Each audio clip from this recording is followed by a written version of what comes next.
Hello, hello, hello, ASMR Nation. It's a gum chewing video. This is Trident Sweet Mint. I'm at work, so there will be some background noise, traffic noise, and there are people working next door to me, so sometimes I can kind of hear. Nothing overboard usually. So let's do some light housekeeping, and then I will tell you about a Buzzfeed article, 19 effed up Wikipedia pages that I'm warning you are so disturbing. Okay. If you're new here, welcome to my nonsense. If you're old here, welcome back, OGs. If you're new here, please consider hitting subscribe. If you're old here, double check to make sure you are subscribed. Hit the like if you like, leave a comment. It can be anything related to the video, or it can just be a hello or a few emojis, basically anything as long as it's friendly. Hit the notification bell, and as always, I will link my tip jars in the description. No pressure whatsoever, but if you are in a position to help the channel out in a monetary way, that's how you go about it. Okay, so this is a Buzzfeed article,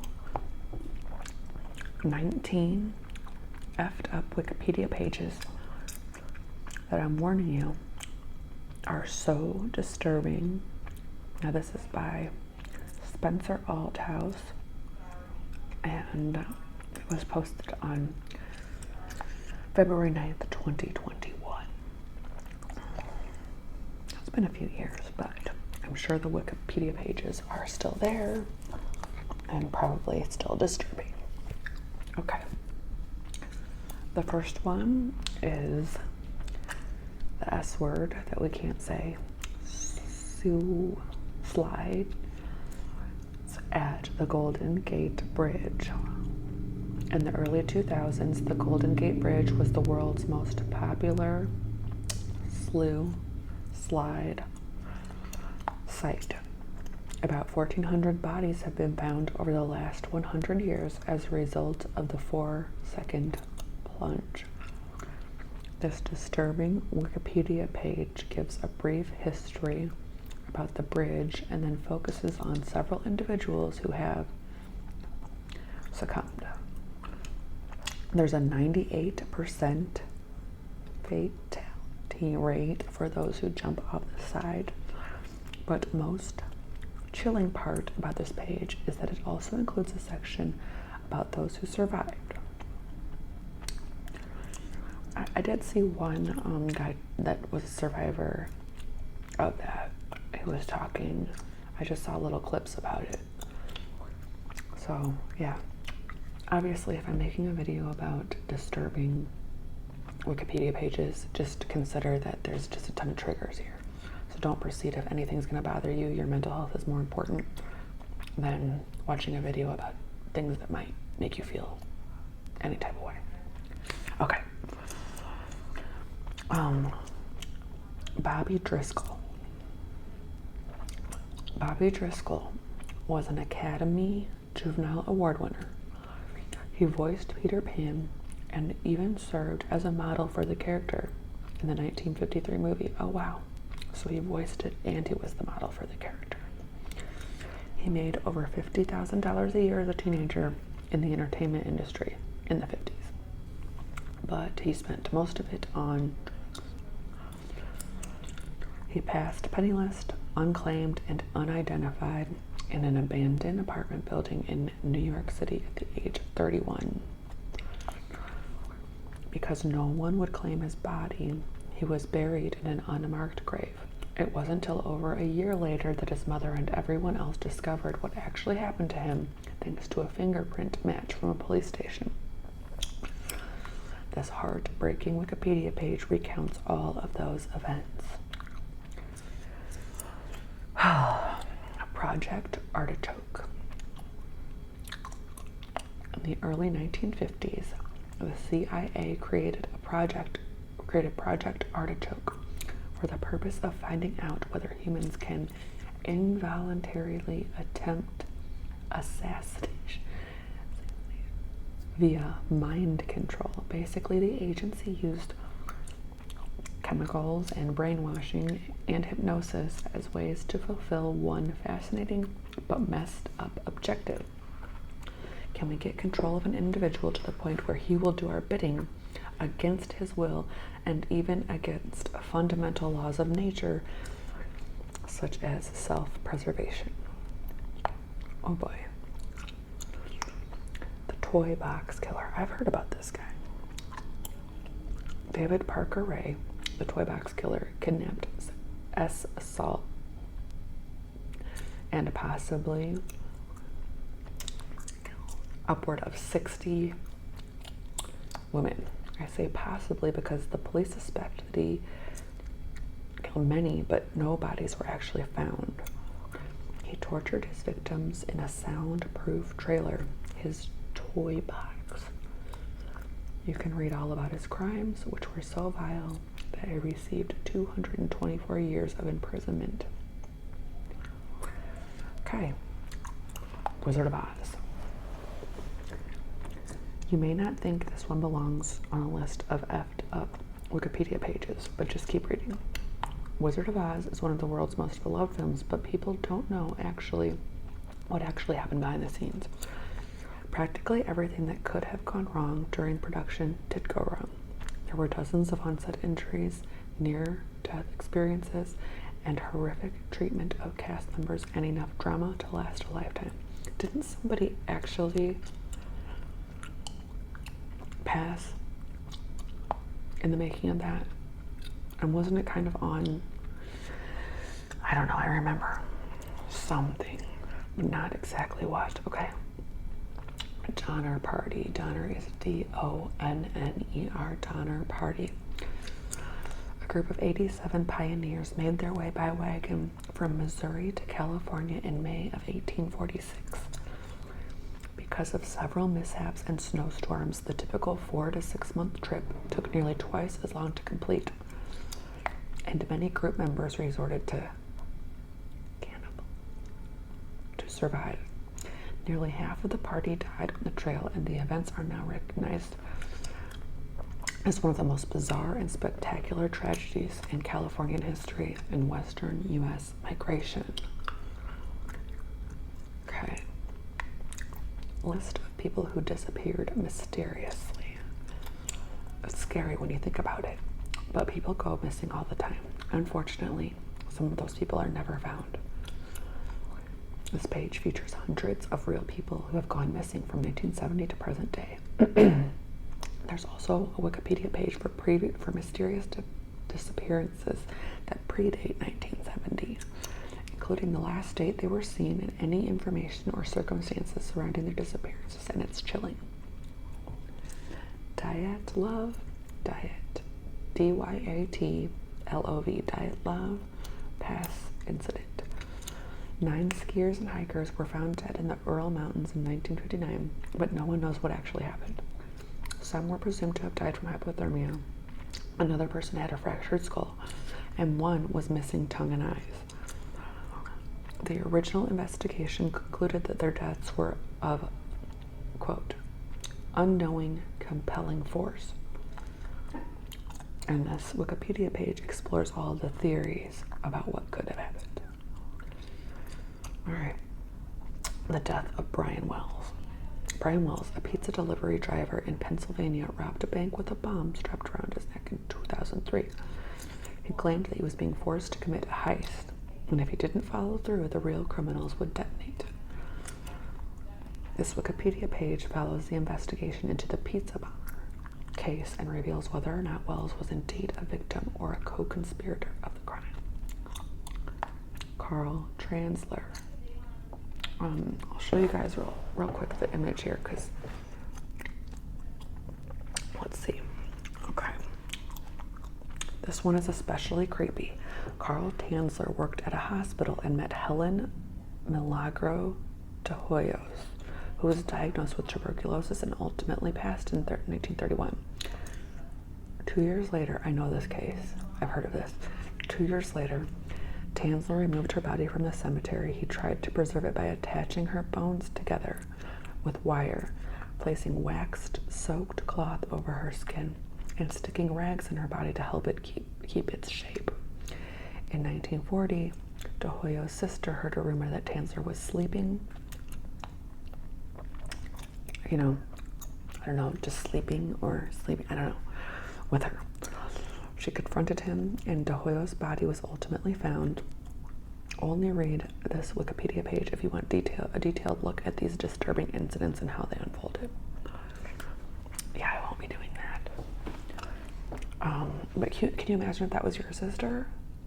Like, what do you do if that is your own sister? Like, wow. The 2009 Taconic Parkway crash.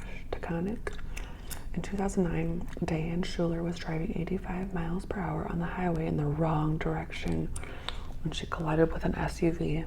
8 people were, including Schuler, her daughter, and 3 of her nieces.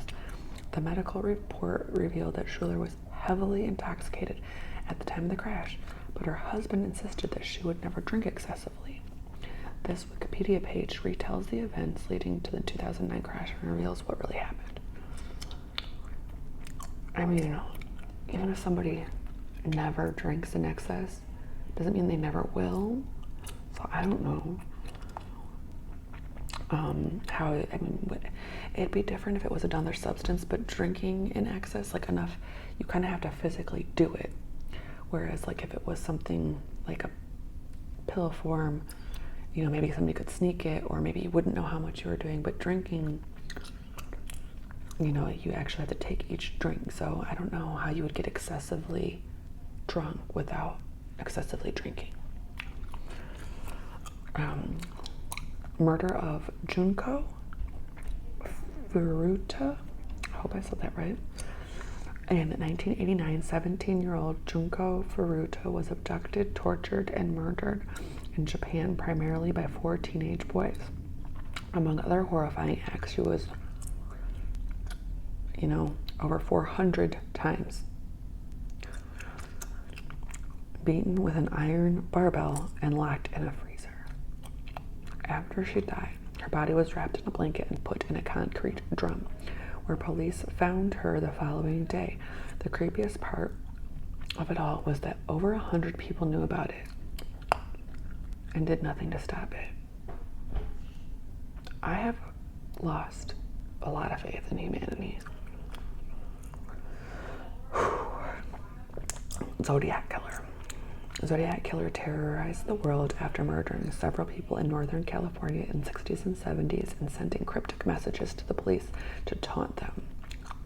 They're one of the most famous serial killers in the world, and also probably the scariest to think about since we still don't know who actually committed the crimes. This chilling page does a deep dive into the entire investigation, including details about each specific attack, the 2 survivors, and all of the current suspects. Roscoe Arbuckle. Roscoe Fatty Arbuckle was one of the world's most famous silent film stars. He successfully transitioned into talkies, making him one of the highest paid actors in the business. But he quickly became the headline of Hollywood's first real scandal. Arbuckle was accused of R-ing Virginia Rappe while at a party, and she passed the following day from a ruptured bladder. This engrossing Wikipedia page recounts all of the events at that party, what happened at the 3 trials that took place after her passing, and how it affected Arbuckle's career. Aileen Wuornos. Okay. I know it's not appropriate to have a favorite serial killer. But if I did have one, so be it. It's Aileen. Aileen Wuornos was dubbed the first world's first woman serial killer. She murdered 7 men in 1989 and 1990, claiming that they were all killed in self-defense while she was a S worker. Her story and trial in 2001 were so famous that they inspired a movie about her life, Monster, a great movie, which earned Charlize Theron an Oscar for her portrayal of Wuornos. I don't want to spoil it too much about her story if you're familiar with it, so do yourself a favor and read this wild Wikipedia page. John DuPont. John DuPont was a millionaire who built a training facility for the U.S. Olympic wrestling team in the 90s. He became obsessed and paranoid about one wrestler in particular, Dave Schultz. This chilling Wikipedia page showcases the downfall of DuPont, who ultimately murdered Schultz. You might remember this story from the 2014 true crime drama Foxcatcher, in which Steve Carell and Mark Ruffalo both received an Oscar. What? Why haven't I seen Foxcatcher? I'm usually on top of this stuff. And this was in the 90s. I don't watch stuff from the 70s. That's a genre. Is it a genre? It's a time period that I have some kind of aversion to. Pretty much stay away from content that's 60s and 70s. I don't know. I don't know what happened in my past life. But 90s, I should have seen this. So I'll have to take a look for the drama Foxcatcher. And Steve Carell and Mark Ruffalo, like 2 of my faves. What's going on? Ed Gein. I think that's how you say it. My daughter hates, like, this guy gives her the absolute willies. When my daughter would get grounded, my teenager, she was only allowed to watch. I'm too easy on my kids because I'd be like, okay, you can watch whatever you want as long as it's educational. You're not grounded from your electronics or the TV, but it has to be nonfiction, educational, and I want you to talk about like what you learned. And so most of the time, sometimes it would be like nature stuff, but a lot of the time she would learn stuff like this. So half of what I know about these kind of people, I learned from my own kid. You learn a lot from your kids, probably as much as they learn from you. All right, so Ed Gein. You may recognize Ed Gein by his other name, the Butcher of Plainfield. Gein was the inspiration for Leatherface, the terrifying villain in Texas Chainsaw Massacre. He killed 2 women and dismembered their bodies, as well as several other bodies he exhumed from graveyards. He used their skin and bones to furnish his house, including a wastebasket made from human skin, bowls made from skulls, and a belt made from human nips. This Wikipedia page isn't for the faint of heart. Issei Sagawa shot and killed a woman in his apartment. Issei Sagawa in France. He believed that he would be able to absorb her beauty if he ate her, so he ate different parts of her body over a 2-day period. Did you know what with her, and later tried to dispose of the rest in a lake. He awaited trial for 2 years and was declared insane, and the charges against him were dropped.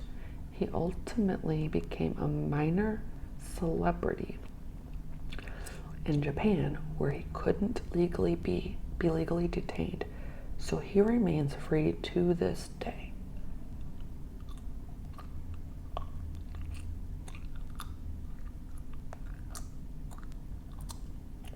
I can't with humans. Okay, murder. This is the last one.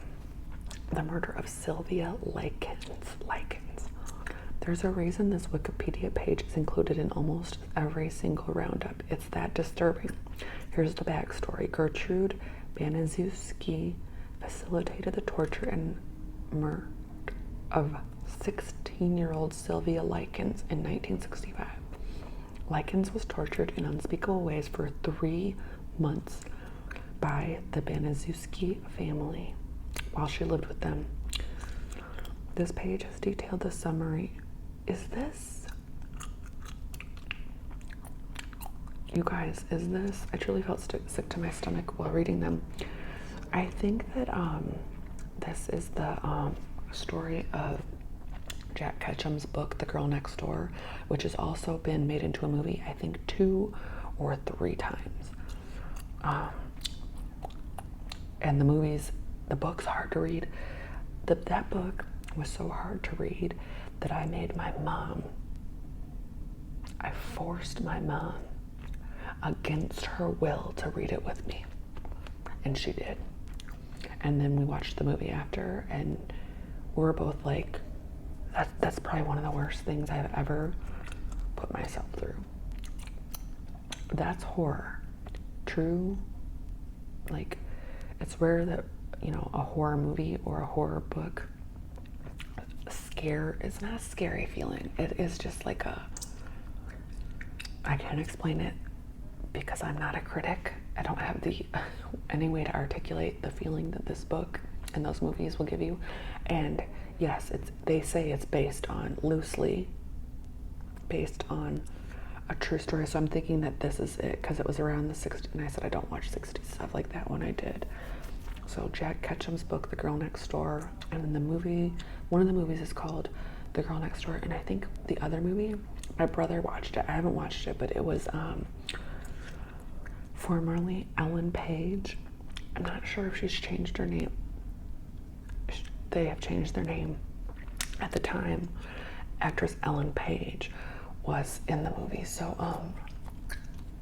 I will need to check that one out when I'm mentally prepared to watch that movie. But my brother said it was just absolutely sick. I'm like, Troy, that's based on the book, that's based on the other movie, The Girl Next Door by Jack Ketchum. That's all based on, I'm pretty sure, this Sylvia Likens.